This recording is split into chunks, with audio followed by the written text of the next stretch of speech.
Today marks 100 days since the national lockdown was imposed due to the COVID-19 pandemic. The lockdown has had a huge impact on the economy and has seen unemployment worsen. The purpose of the lockdown was to ostensibly flatten the curve and to push out peak infection in order for authorities to prepare for the coming surge.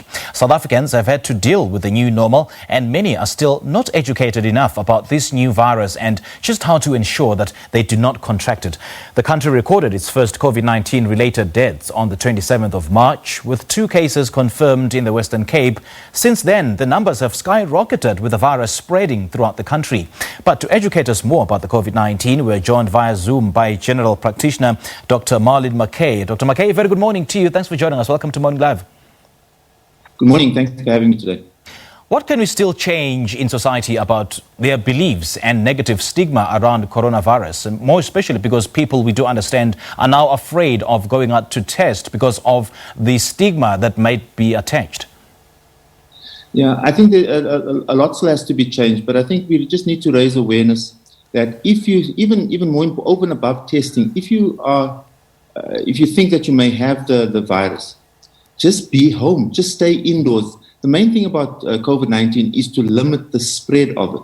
So if you think you have been exposed to it, stay indoors. If you think you have symptoms related to it, the acute respiratory illness, get tested and then just stay indoors. Stay indoors for those 14 days. You can limit the spread. It's what we are concerned about is those who think they have it, scared to test, but they are still outside. They are still going to work. They're still going to shopping, visiting their families. And this is where this illness is spiraling out of control. And having said that, Dr Mckay, do people really understand and know the difference between isolation and quarantine? I think there's still a lot of confusion and overlap. And the main difference is this. If you have been tested and the test comes back as positive for COVID-19, you have the virus, you then have to go into what we call self-isolation. Mm-hmm. If you have been exposed to the virus, but you are still negative, you do not have symptoms, you have to go into quarantine. Now, isolation is just a more severe form of quarantine. Isolation means you are totally isolated, as the word implies. You are on your own. You have no contact with anybody. You sleep on your own. You use your own bathroom, preferably your own facilities.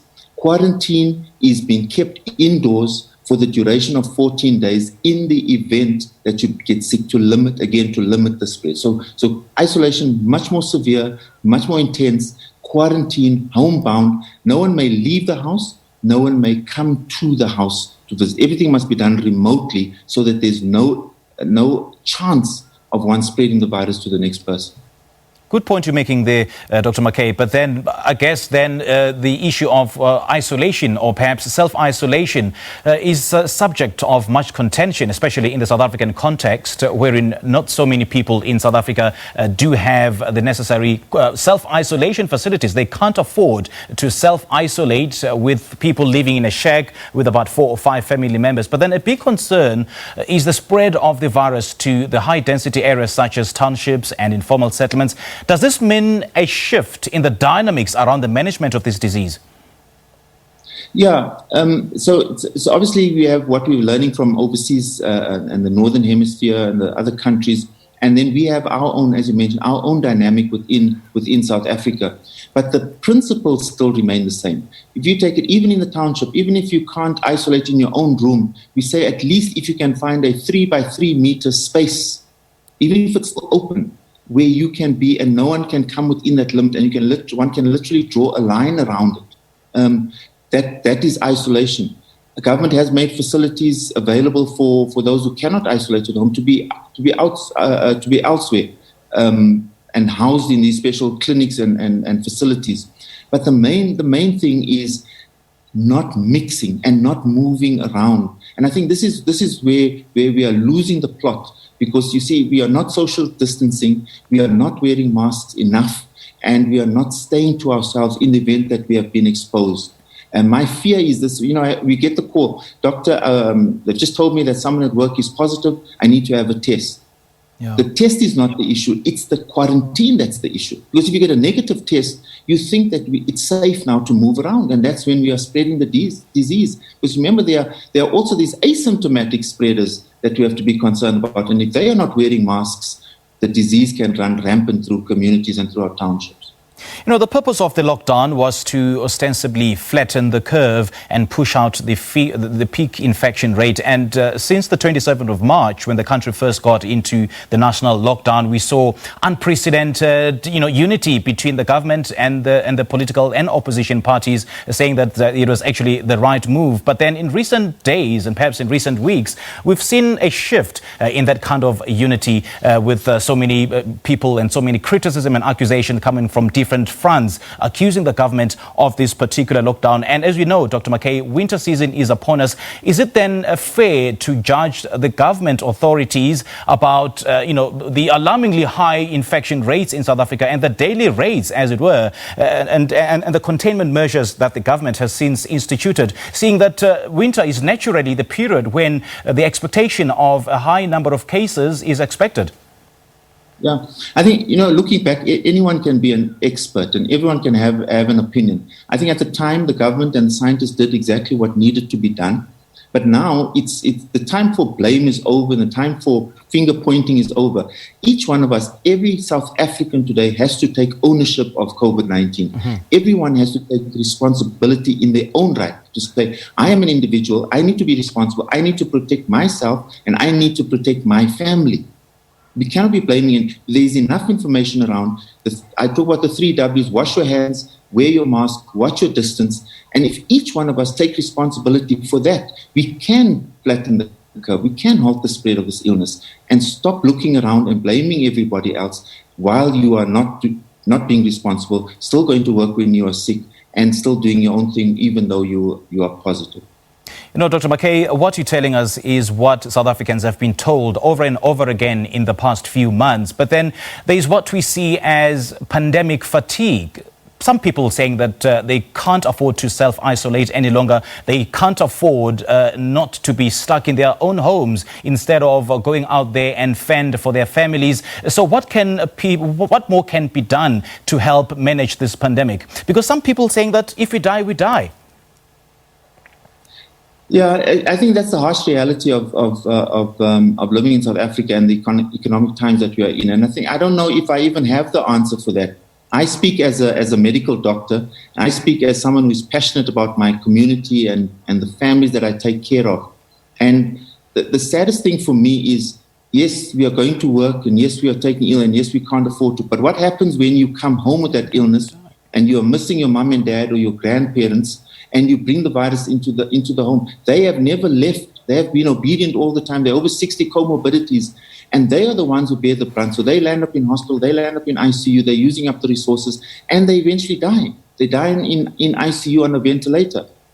That for me is the tragic story of COVID-19.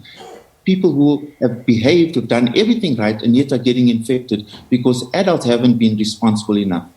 And yes, we have to work. Yes, we have to earn a salary. But where do we draw the line in terms of protecting our families and limiting the spread of this of COVID-19? How do we then address issues of people who don't actually disclose that they are positive and continue infecting others?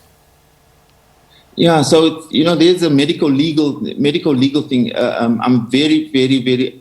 That hurts me a lot. It makes one very angry because. The people have this idea, well, I'm young, I'm fit. If I get the illness, I'm going to survive because, 98% recover. Most patients have mild to moderate illness, even asymptomatic. But what happens when you infect somebody and that person dies? Are you then not responsible for that person's death? And should you not be held responsible in some way legally for causing that person's death or contributing to that person's premature demise because you have been irresponsible in terms of not self-isolating when you knew that you were positive with the virus? And I'm also basing my question, Dr. Mckay, on the turnaround in terms of the test results. Some say it can take up to 6-7 days. So what happens then in the meantime during that waiting period? So this is why it's so important to quarantine or to isolate. If you have been exposed, go into quarantine, never mind the test. If you have symptoms, get the test and then quarantine or isolate because of that time lag. Now, many patients will carry on with their lives and only start when on day 7 or day 8, once the results come back. You've already been exposing yourself to a whole week of family members, of work colleagues, in shops and all over the place. So this is my primary message that I'm saying. Quarantine. If you are sick, stay indoors until you get that result, and then you can go out. While you are waiting is not the excuse. The health systems are overloaded, but stay indoors, limit the spread of the disease while you get the results. It's no excuse to say I don't have my results, so I'm going to carry on with my life just in case I'm negative. No, regard yourself as positive. Stay home, limit the spread, look after yourself, and wait on the result. Now, realistically speaking, Dr. Mckay, do you see South Africa beating this pandemic? Yes, I think we will. Remember, most countries went through this. Most countries we all have to go through until we get the peak and then go down. And as we believe, I think many, many more are currently infected, and not just the almost 200,000 that we know about. And the more, in a sense, the more people who become infected, the more we build up herd immunity and more protection against this virus until a vaccine comes. So having lots of infections is not really a bad thing. It has to come. It's a natural progression of the illness. We are all going to probably get it at some stage or the other. Most of us, fortunately, will recover, and then we'll be stronger when the next peak or the next wave of the pandemic comes our way.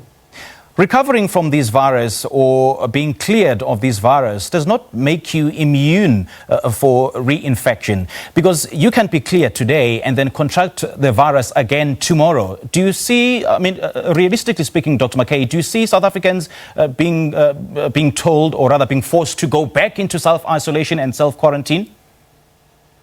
So I think that we're not so absolutely sure about the reinfection. We know that it's happening. We don't really know how soon. You are probably immune or have enough antibodies probably for up to 3 months after your primary or initial infection. So in that time, you're relatively safe. You can get sick. I have a number of patients who have just recovered and then are sick again. It's not COVID-19.